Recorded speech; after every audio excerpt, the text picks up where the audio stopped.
Halo semua, salam sejahtera Malaysia. Selamat datang ke channel Fels Lifestyle. Kembali lagi di dalam channel ini dengan satu lagi isu yang panas, isu yang hangat.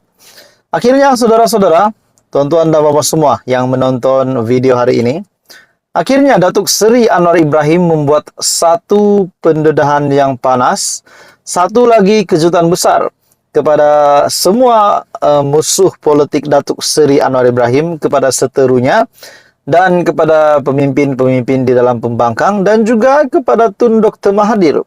Nah, akhirnya Datuk Seri Anwar Ibrahim membuat satu pendedahan bahwa Anwar kata, mereka gelar saya macam-macam tapi bukan pencuri. Nah, walaupun Datuk Seri Anwar Ibrahim mungkin dalam kenyataan ini tidak menyebut siapa-siapa nama pemimpin yang mungkin disebutkan di dalam kenyataan ini, namun Datuk Seri Anwar Ibrahim tidak menyebutkan siapa nama pemimpin itu. Sudah pasti ini akan menjadikan satu tajuk berita yang pasti mengejutkan ramai orang, terutamanya kepada Tun Dr. Mahathir yang akan berhadapan dengan Datuk Seri Anwar Ibrahim di mahkamah. Dalam satu artikel dari Malaysia Kini, mereka gelar saya macam-macam tapi bukan pencuri. Perdana Menteri Anwar Ibrahim menjawab kritikan pembangkang terhadapnya.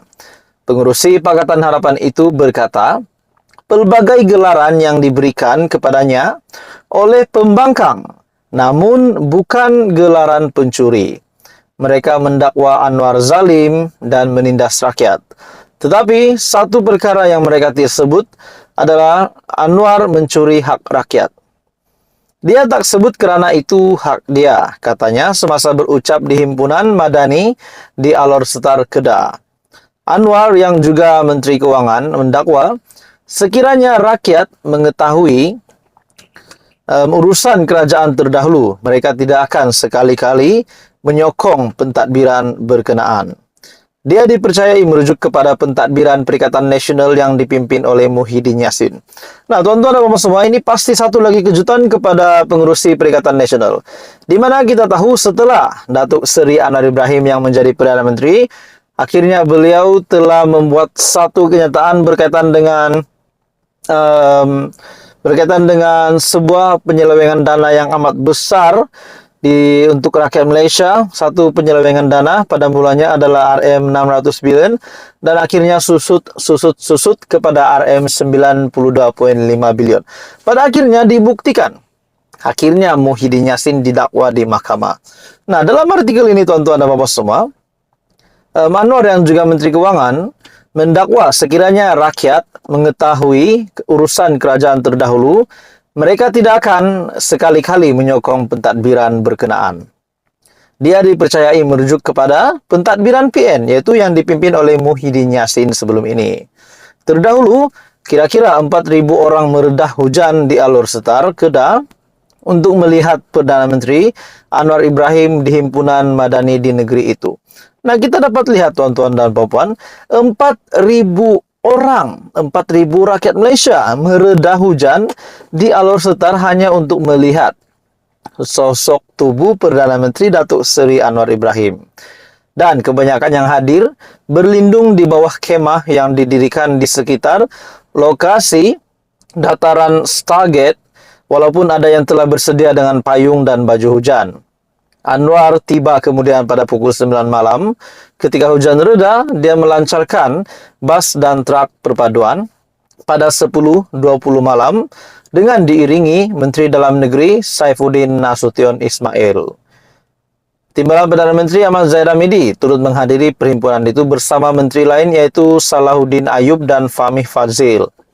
Menurut Saifuddin juga, bas 2 tingkat itu akan digunakan untuk berkempen bagi PR yang akan datang. Nah, tuan-tuan dan bapak semua, dalam kenyataan ini, Anwar kata mereka gelar saya macam-macam tapi bukan pencuri. Dan pada masa yang sama juga, Anwar juga sebagai Menteri Keuangan mendakwa sekiranya rakyat mengetahui urusan kerajaan terdahulu, mereka tidak akan sekali-kali menyokong pentadbiran berkenaan di mana menurut Datuk Seri Anwar Ibrahim dinyatakan adalah merujuk kepada pentadbiran Muhyiddin Yassin semasa PN menjadi kerajaan dahulu. Bagi saya ini satu lagi isu yang mengejutkan, satu lagi kenyataan yang pasti mengejutkan seluruh kepimpinan Perikatan Nasional. Jadi apa komen Anda tuan-tuan dan bapak semua? Teruskan bersama di dalam channel ini. Info padu info hangat disediakan di dalam channel ini. Jangan lupa tekan butang like, share, dan subscribe. Hai semua, salam sejahtera Malaysia. Selamat datang ke channel Fels Lifestyle. Hari ini saudara-saudara, tuan-tuan dan bapak semua, kita dikejutkan dengan sebuah lagi artikel.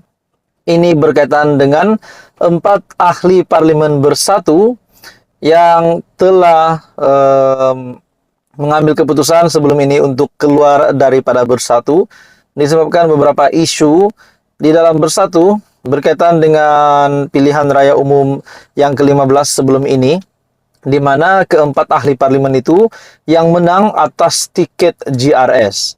Pada akhirnya bersatu telah membuat satu kejutan besar. Namun tuan-tuan dan bapak semua, menurut Armizan menjawab bahwa tindakan bersatu tak mengejutkan. Ini pasti mengejutkan ataupun menggemparkan Mahyadin sebagai presiden bersatu. Tindakan bersatu memohon kebenaran mahkamah untuk memulakan semakan kehakiman bagi mengisytiharkan kerusi parlimen Papar, Batu Sapi, Ranau dan Sipitang sudah dikosongkan. Dilihat usaha untuk menggagalkan Parti Gagasan Rakyat Sabah ataupun Gagasan Rakyat.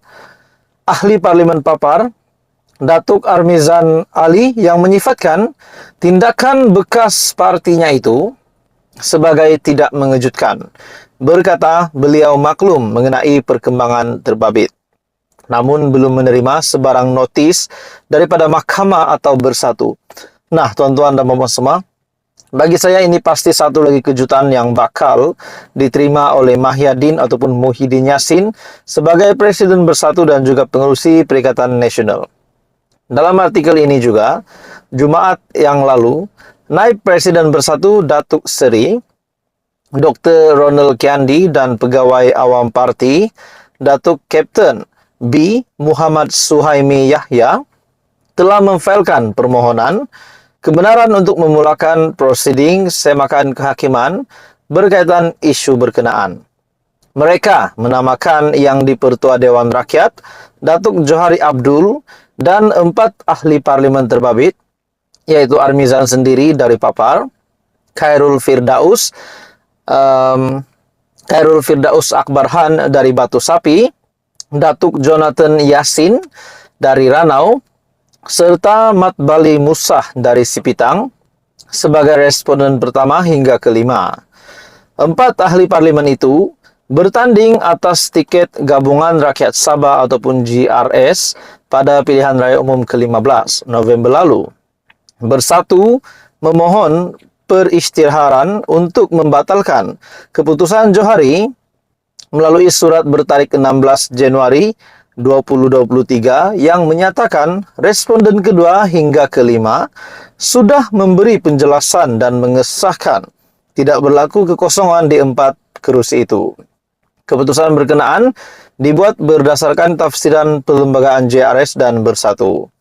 Saya tidak terkejut kerana ia tindakan pihak yang tidak ingin melihat usaha untuk menggagalkan tidak ingin melihat gerakan parti tempatan di Sabah.